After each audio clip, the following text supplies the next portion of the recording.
The Fields by Stephen Allen.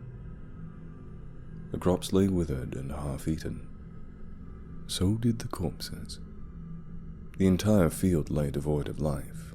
Trees were completely shredded. Turns out that they were really hungry.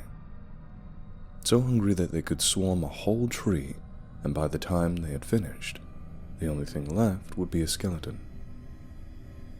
They came in either small groups or swarms, circling the entire field and grazing down on anything that looked appetizing.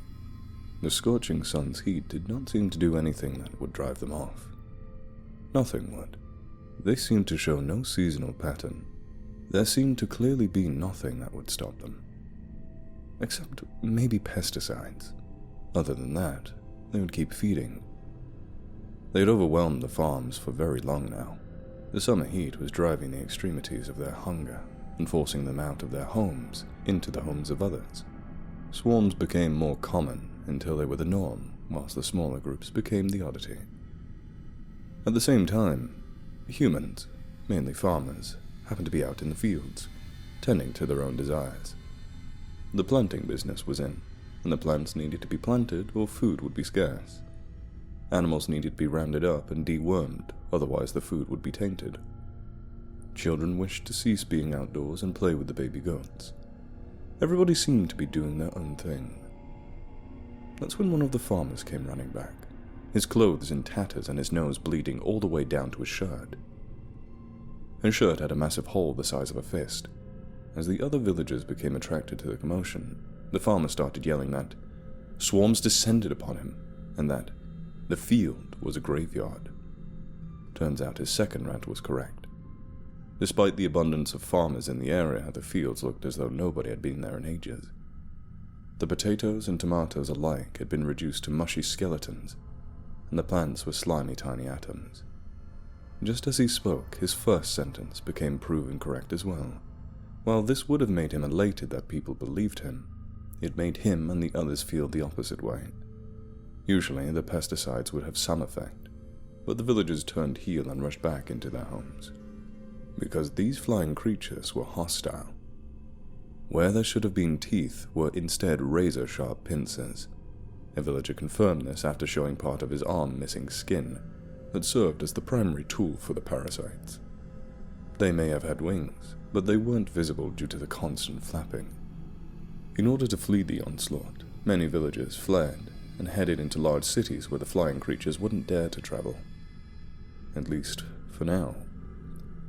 The lucky ones fell onto the ground of the fields and screamed as black waves engulfed them. Many of them screamed, and instead of a produced voice, a group of small red-collared creatures emerged from their mouth. Others came out of the stomach and the head. The local government got involved within a few hours of realizing the severity of the situation. They imposed a series of safety guidelines to all those in the farm areas. One of the laws was to wear hazmat suits, which would be distributed to the Peace Corps soon. Doctors and soldiers were sent into the farms to kill the parasites. It seemed hard, though. No matter how many they killed, they seemed to continue multiplying. Humans did not seem to be the only victims, because a few days after, the first sightings were reported. Children started crying as their favorite baby goats were found lying on the ground. Their bodies had slashes and cuts that revealed their innards.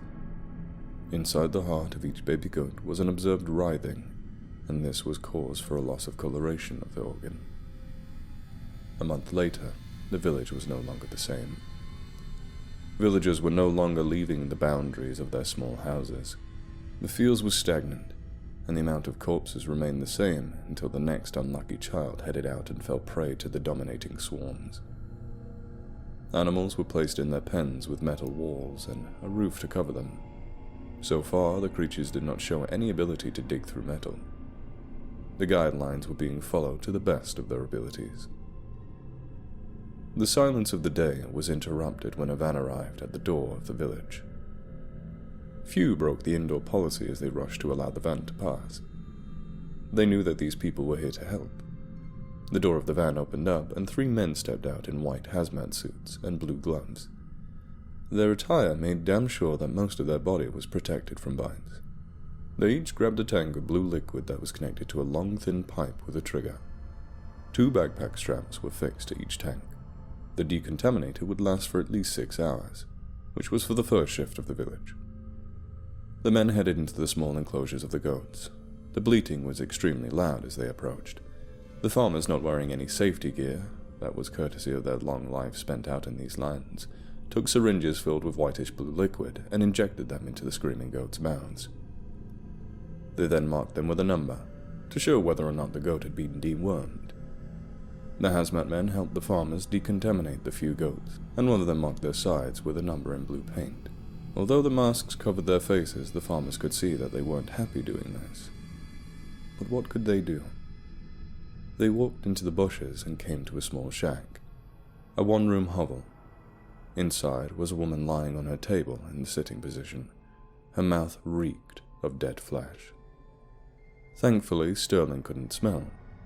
Flies circled her body and dug through her flesh. Their tiny fingers were not as powerful as the creatures, and for a few days, the woman had remained in a rotting state. She did not move, because she expired yesterday. In front of her, on a metal plate, lay a half-eaten passion fruit. Sterling examined it. It appeared to have the exact insides of a passion fruit except for some weird balls. They were extremely gooey and mushy. Using a hairpin, the doctor slowly removed one of the balls. They were each the size of a bean. They looked extremely odd. He put it into his pocket for further investigation. One of the other doctors turned to him. Righto, Sterling, shall we check those fields over there? This is the 5th report of these bowls. We've got to make sure that they're all cleared off. Yes, I suppose. Let's go. He turned to the farmer. You go back to your village and stay there. We're going out there. He moved on with his men. The large field lay ahead of them. It was completely empty. The corpses had now become clean as new skeletons, with only tiny patches of reddish-brown skin on them. The flies would at least get to eat that. Its graveyard appearance had prevailed during the month that followed. As Sterling looked on the ground, he saw that most of the skeletons of the fruits had been replaced by the grey balls that had become prevalent. It appeared that these creatures could plant. But what? Sterling picked up a ball and crushed it. A green ooze came out that resembled yolk. He tried playing with it, but noticed that it was extremely viscous. Even more than glue. For a while, his fingers got stuck together and he could not pull them apart. Finally, he ripped off his gloves and tossed them to the ground. They were perfectly obsolete now. As Sterling walked on, he began to feel weird. His breathing rate increased, and he felt as though something was controlling when he should be breathing. It seemed that whatever was doing this was making sure that he kept breathing. Every time Sterling tried to hold his breath, he went into a coughing fit. Talking for long stretches was painful, and his throat became parched. Why the hell did he forget his water canteen in the van? It was a 2-hour trek back from where they were, and the next stop was another 45 minutes ahead. Another feeling overwhelmed him. He reached into his pocket when he remembered what he held inside, but when he receded his hand, it was missing. I probably dropped it on the way, he thought. Anyway, it was probably just that green goo that seemed to be droppings. Anything sheds. He caught up with his men, ignoring his constant breathing. They stopped for a break to admire the scenery. The mountains towered over the sides of the fields, and the sky was devoid of birds that now lay on the ground on their backs. The sun was scorching down on them harder than ever. The only thing surrounding them was the dead fields. Not a single creature was in sight. No swarms. No uncommon small groups. Just then, a familiar buzzing sound was heard. Immediately the men pulled out their spray guns and started rapidly creating clouds of blue. Within a minute, they were engulfed in a blue mist. They tried to search for the source of the buzzing that was only growing louder. One of the men made it out into the mist and saw that apparently there were no swarms. This may have caused him to collapse in relief and laugh to his buddies that they were tripping balls. But the buzzing continued. Sterling was breathing as they checked the perimeters of the fields. Guys, what's going on? Didn't we hear a swarm coming? Said Dylan. Don't see anything. Maybe they're below us, replied Todd. Maybe. They began crushing the dirt to try and lure anything out. Nothing came. For a while, the buzzing noises continued as Sterling looked around. The fuck is happening? Show yourselves, you arseholes! Show your cock-digging claws and get yourselves fucked! Come out your fucking hole, otherwise I'll shove this spray down yours! Dude, you need to shut the fuck up, said Dylan. I'm just gonna draw them out. Tell you what, there's a village nearby.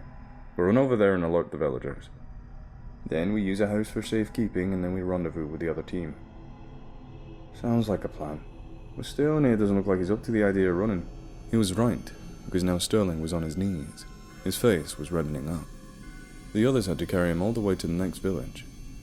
By the time they arrived, the villagers came out to investigate the commotion. They were all fixated on Sterling. He began to claw at his hazmat suit and ripped it open to show his bare chest. It was completely red, and his blood vessels were showing. He collapsed to his knees again, and both his teammates and the villagers noticed that his insides appeared to be writhing. He coughed up a mouthful of blood and began to cry the same crimson. Just then, the buzzing noise intensified. Not only did Sterling's chest begin to twist more, but a child pointed in fear at something in the sky. The humans stared up at the black mass descending towards them. They began to scream, but their mouths didn't attract help, but created a passage.